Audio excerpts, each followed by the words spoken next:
You're listening to Inside the Village, where all news is local and no topic is off limits. So help me, Bob, it's bully in the alley. Hey, bully in the alley. So help me, Bob. Back for another episode of Inside the Village with Michael Friscoletti, our editor-in-chief. Derek Turner, our executive producer, is here. I'm Scott Sexsmith. It's a Saturday, May the 17th. Hope you're having a fantastic weekend, a long weekend. That's exciting. I can't believe it's Victoria Day weekend already. Yeah, I had it mixed up because it's, I thought it was next weekend. Well, a week today is actually the 24th, or May 2-4, Yes. as we often Does it fall on a hear Monday? it called. No, it's Saturday. Yeah. So you would think that would have been the long weekend, but Every here we weekend's are. a long weekend for you anyway. Well, don't you take Friday off every day? It's a good contract. I'll tell you what is also good. This could be the last time we are filming in this room. Yes, for those who've been watching, we're in this temporary studio due to construction. Yes. And it's very exciting to hear what the new digs are going to look like. It's incredibly exciting. Subfloor laid yesterday, carpeting going in Tuesday when we are back in the office. And then we're going to hang some stuff and get this party started, as the kids say. That's great. No, we didn't paint it though, right? So we're keeping the same brick. Same brick. Same brick. Did not look. paint the brick. Did we get a new table? New table, new monitor. It's going to be fantastic. I can't wait. Yeah. I can't wait to check it out. I'm going to miss the echo of this room. Anyway, look for that next week. Okay, lots of stuff going on in the news. Tariffs, of course, always in the news. But with that comes interprovincial trade barriers and a lot of talk about getting rid of them to combat Trump's tariffs. It's interesting. We talk a lot when we brainstorm about ideas of what we're going to talk about on the show. We think about, well, what are the things people are talking about? What are the questions people have? And if you read the news in the last 2 weeks, there's been so much about interprovincial trade barriers, right? Yeah. And it sounds like a very dense subject, which it kind of is. Yep. But it is all over the news. Just the other day, Doug Ford signed a deal with the Manitoba government to break down some interprovincial trade barriers. Mark Carney, I believe, specifically mentioned it when he sat down with us before the election, that we could offset the damage done by Trump tariffs if we did more to break down interprovincial trade barriers. And he has promised to make that happen by July 1st, or to pass some legislation. That's a tall order. Whether that's going to happen by Canada, I don't know. But it's a good opportunity to sit down and say, what are interprovincial trade barriers? What are they actually costing the economy? And what's the possibility of actually breaking them all down, as the term says? And getting a good explanation of exactly what that term means and why, for example, here in Ontario, you can't get a bottle of good BC wine. Yeah, which is the real question, right? It comes down to alcohol. That's really what you said it. I didn't. Economics is all booze. But yeah, that's great. And why apparently you can't car seats because there's different provincial regulations around car seats. Yeah. It inhibits someone's ability to from one car seat from Quebec to one from Ontario. All kinds of crazy things, Scott. It is crazy. Trucking rules, whether truckers have to have different licenses, different things. There's environmental policies, and part of the problem, or part of the issue is that provinces pass their own laws because they value things, whether it's environmental rules, health and safety rules. So what might exist in one province that a company has to go through to produce product might not exist in another. Right. So how do you break those down? Is that even possible? It's a good question. Let's bring in somebody who has some of the answers, and that is Professor Moshe Lander, a senior lecturer in economics at Concordia University in Montreal. The professor joins us next when Inside the Village returns right after this. For the most comprehensive coverage of Ontario politics anywhere, it's another installment of Trillium Talk across the Village Media Network. Essentially, this would amount to around $11 million in, lost money. The ministry's unofficial estimate of the number of people experiencing homelessness in the province is almost 250,000 people. The province knows that the CASs are in deficit. They will probably find out that this is one of the reasons why. Amidst the speculation of an early provincial election that the Ford government is worried about. Trillium Talk every Sunday morning at 8 across the Village Media Network.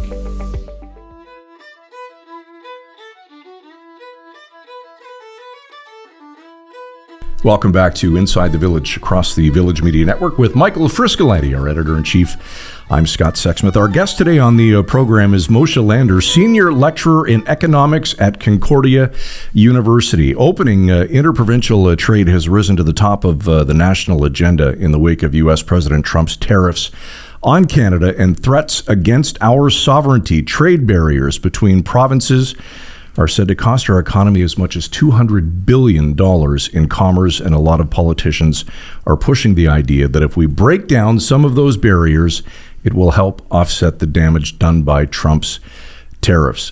First of all, Professor, welcome to the program. It's great to have you here. Let's start with the basic lesson. What are interprovincial trade barriers, and are they costing us as much as we think? So interprovincial trade barriers, at its simplest, are barriers that block the free movement of goods and services across provincial boundaries. So there's all kinds of examples out there. They could be rules and regulations that protect vested interests within the province. For Ontario listeners, the classic one is the LCBO.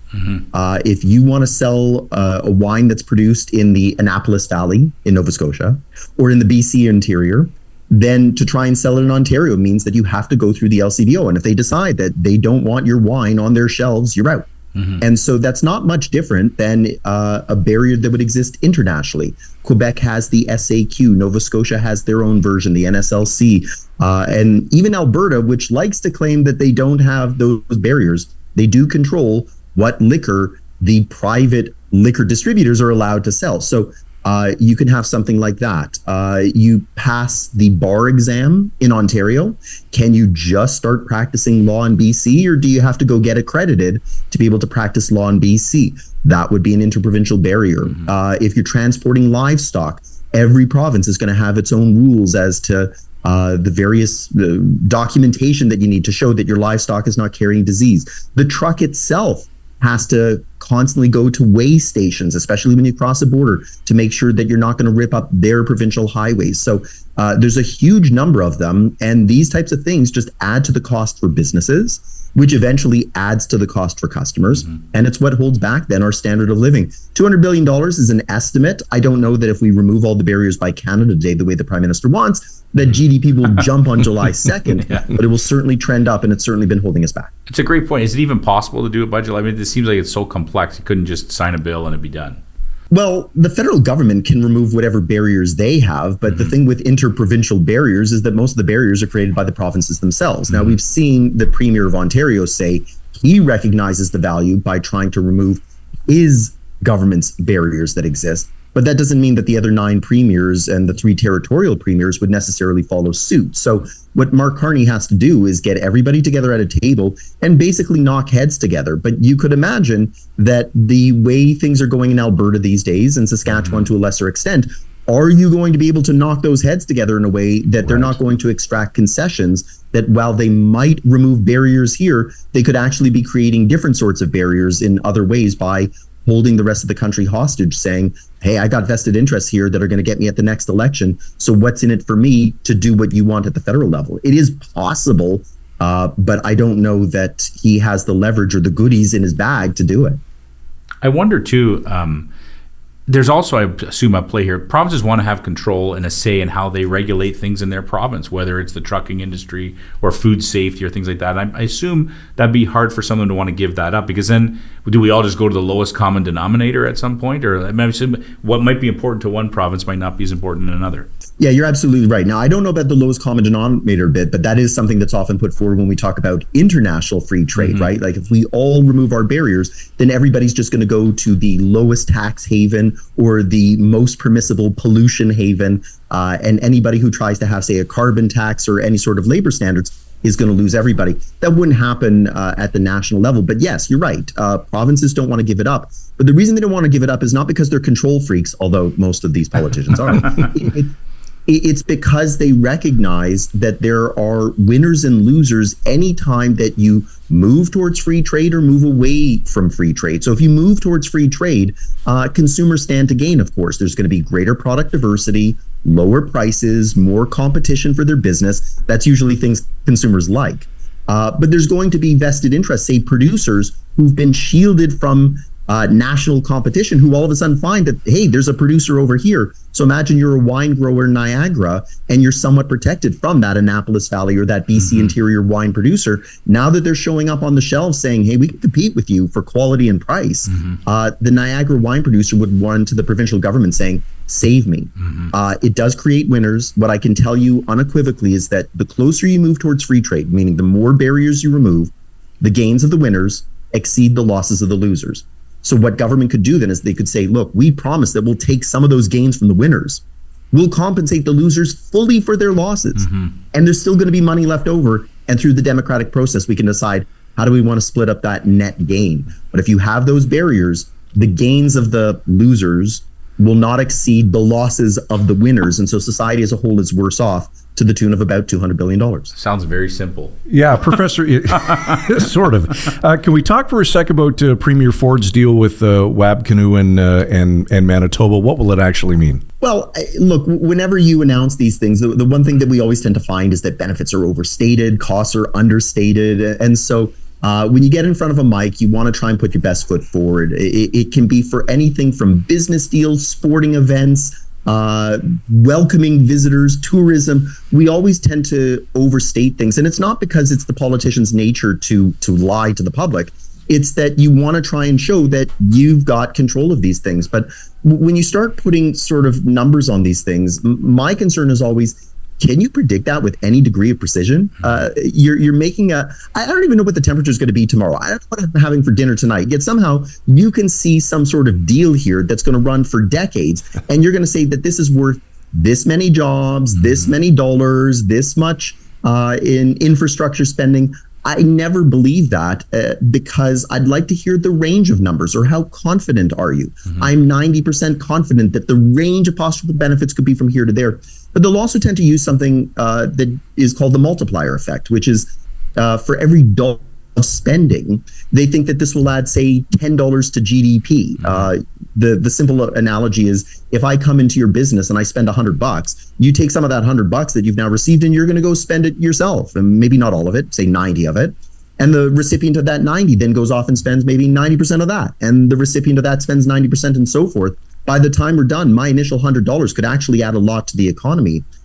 They use these numbers all the time internally when they create their expected benefits. And that's why usually they'll argue that it's only a little bit of government money. What's the big deal? Look at all the benefits that we'll get.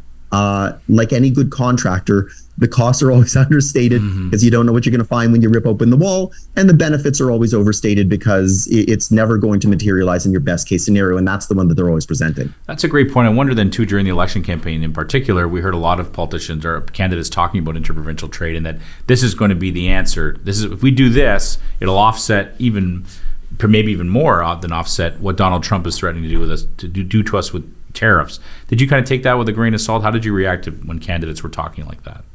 Oh, yeah, that's flat out wrong. So, yeah, there you go. Thanks for the straight answer. The U.S. economy is the largest economy in the world, and they're in our backyard. Like we have the double benefit of being friends with the coolest kid, and they live next door to us, right? Like that's every elementary school kid's dream. There's no way that when that cool kid knifes you in the back, you're going to be able to replace it within your own home. There's no amount of siblings, there's no amount of parental love that makes up for the hurt that you're no longer friends with the cool kid, right? So it certainly works the same at the macro level, that the Americans do about $500 billion worth of trade with us in each direction per year. Now, the Canadian economy is a little over $2 trillion. So we're talking about 20% of the economy goes in one direction and 20% of the economy comes back in the other direction. That's a huge amount, where we were just talking about that unlocking interprovincial trade barriers could be worth up to $200 billion. By my math, that's about 40% of the number at best. So it could offset it. And where I would say that it's still valuable to pursue is, like I said earlier, there's no question that under free trade, the gains of the winners exceed the losses of the losers, but also in a war of attrition, which is what trade negotiations are ultimately going to be, the ability to withstand a little bit longer gives us a little more leverage in those negotiations. And so if we've unlocked those benefits, we might not have to give in on as many things as we otherwise would because we're maybe not as desperate as we otherwise would be. Yes, that's the best explanation I've heard yet, and all the stuff I've read or listened to. So thank you so much for that, Professor. I do appreciate it. Since you mentioned our cool neighbor to the south, we're trying to figure. We're not sure how these negotiations are going to go. In your mind, what's the best case scenario for the Carney government in their negotiations with Donald Trump over these tariffs? Well, I mean, the best case scenario is to go back to what we had 6 months ago. I mean, assuming that's not going to happen. Sorry, yes. Okay, so I mean, if that's not going to happen, then we can maybe get the tariffs removed and we can get back to free trade. But either there's going to be some sectors that get carved out so that it's not complete free trade, or that there's this implicit agreement, like a voluntary export restraint. So this was used to some success when the Americans were fearful of Japan in the 1980s. And the fear was that Japan was going to buy up all of the US as they were exporting huge volumes of cars and electronics. What the US got Japan to agree to was to voluntarily not export as much. And so that did try to undo some of the trade deficit that the US had with Japan. You could imagine that same sort of argument might happen with Canada, which is, all right, we know that you have a lot of stuff that we want to buy, but just don't sell it to us. In those cases, again, it's moving away from free trade. So it will hurt the US economy. It will hurt the Canadian economy. But if that's what we need to at least get some sort of clarity that the tariffs are gone and they're not coming back, clarity at this point is probably worth sacrificing a little bit if we can't get to the first best solution, which is just unfettered free trade. Just to do some more fact checking, I appreciate this. One of the other things we heard during the campaign from both the major parties was this idea that we're going to build this country like never before. We haven't built it in a long time. We're going to use Canadian lumber. We're going to use Canadian steel, and that's going to help deal with this too. Is that a baloney argument as well? Yep. Please explain. Thank you. So the thing with, I'll broaden it out a little bit. In the aftermath of the tariffs, remember that there were a lot of Canadians that were, I'm going to boycott the US and I'm going to buy exclusively Canadian. And I get patriotism, I get hurt feelings, but those Canadian goods were always available to us and we didn't want them.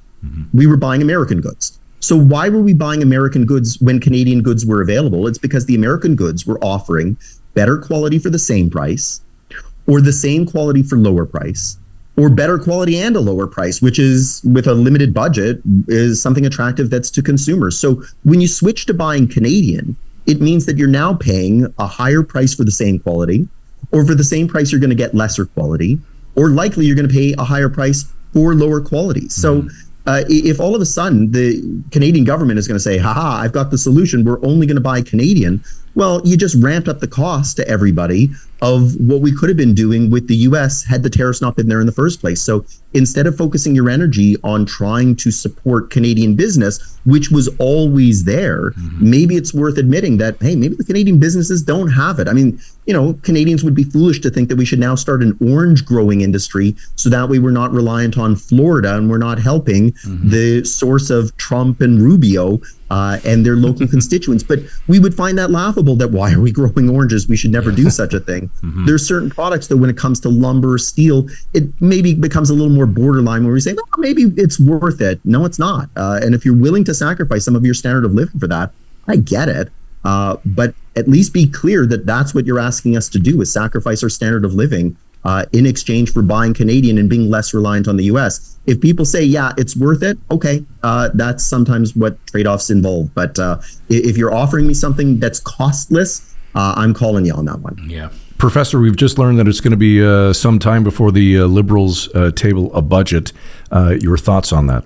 Well, I know that the opposition parties are going to make hash of this and accuse them of trying to hide something. The reality is that if you're going to have a summer break, which all parliamentarians want, don't get the feeling here that the Conservatives are willing to give up their summer break. All of them want to be out of there by Canada Day at the latest. There's just not enough time to put it together. I've gone through the budgetary process during my time working in the Alberta government. That was a few decades ago now, but the process hasn't changed fundamentally, which is it's usually months in the making.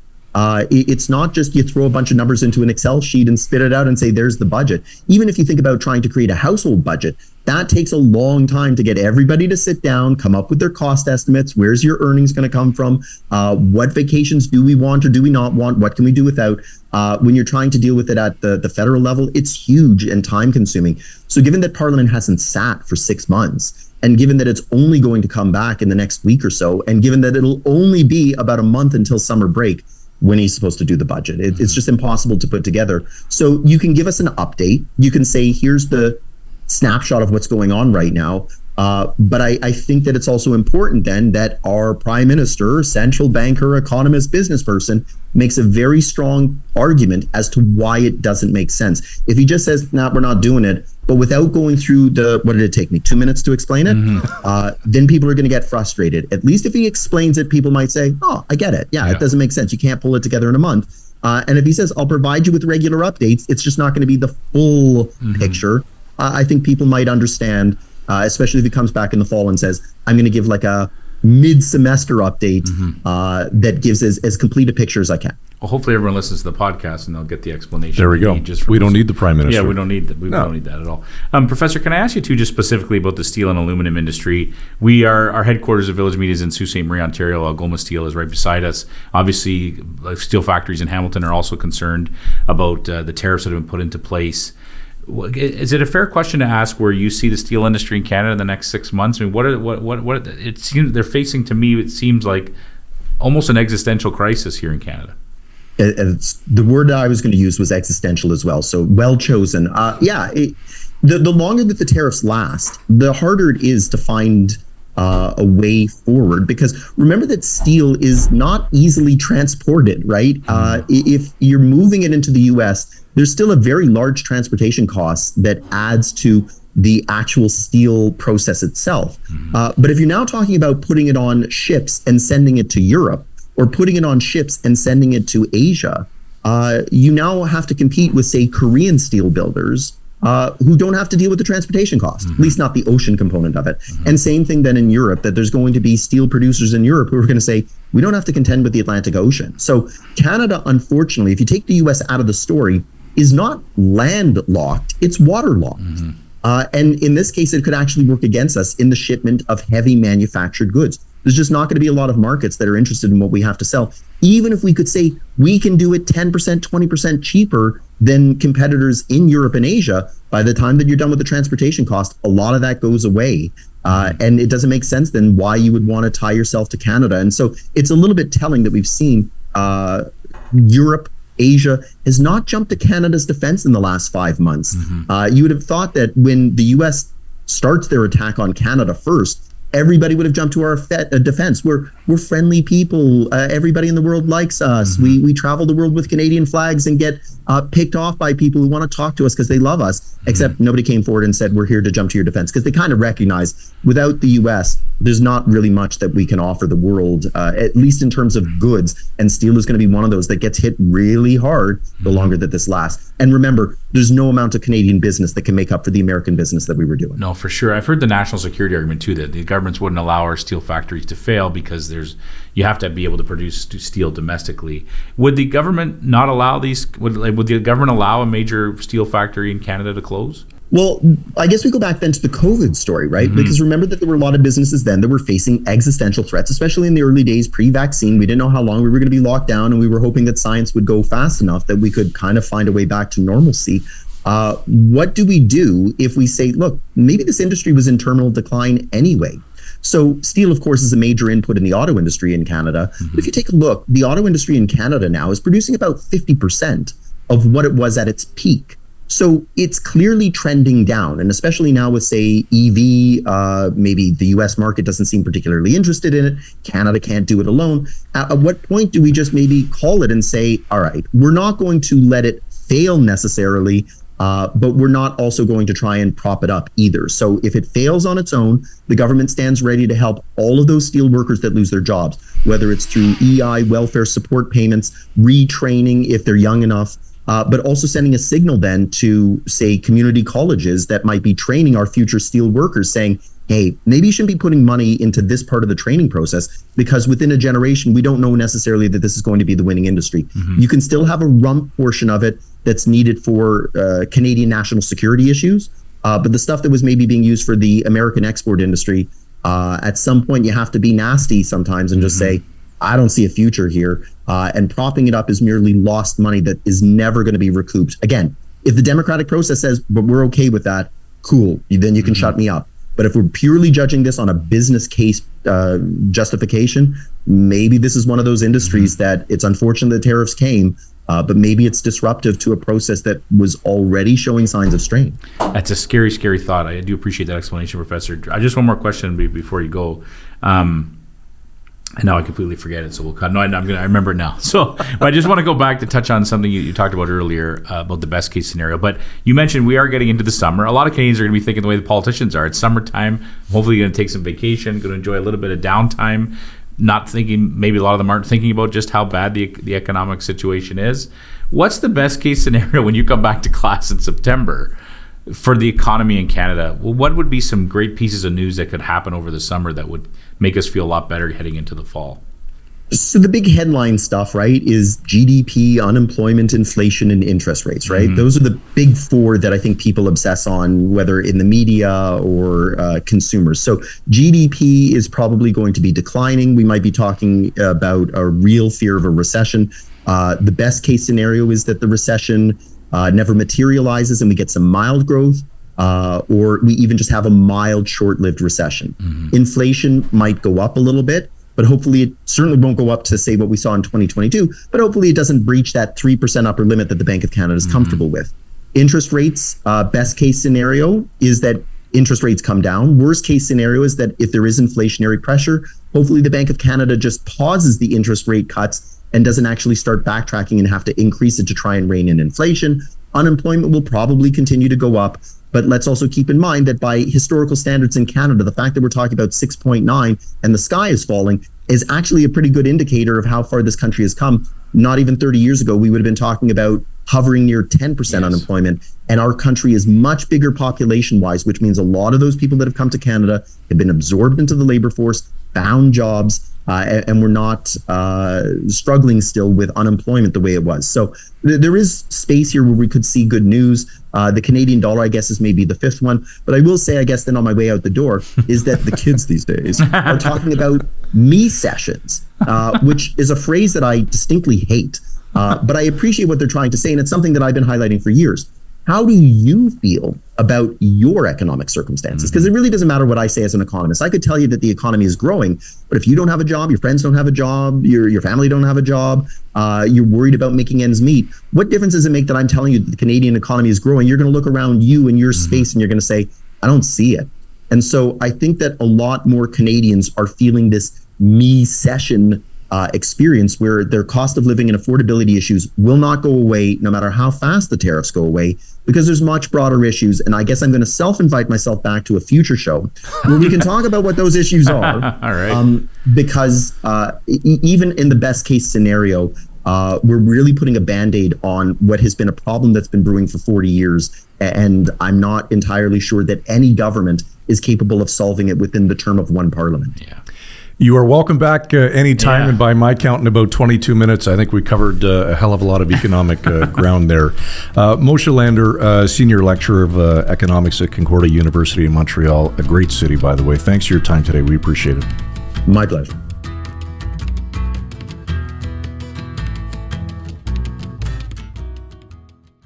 Last year, financial stress had me at my wit's end. I felt trapped and embarrassed that it had gotten so bad. I really felt I had nowhere to turn. That's when I called Ontario-wide Financial. Their home equity lending was a game changer for me. Despite my bad credit and being in a consumer proposal, they helped me get the cash I needed. Thanks to Ontario-wide Financial, I've started this year with hope, not stress. They gave me a fresh start, and they can do the same for you. Ontario-wide Financial, because everyone deserves a second chance.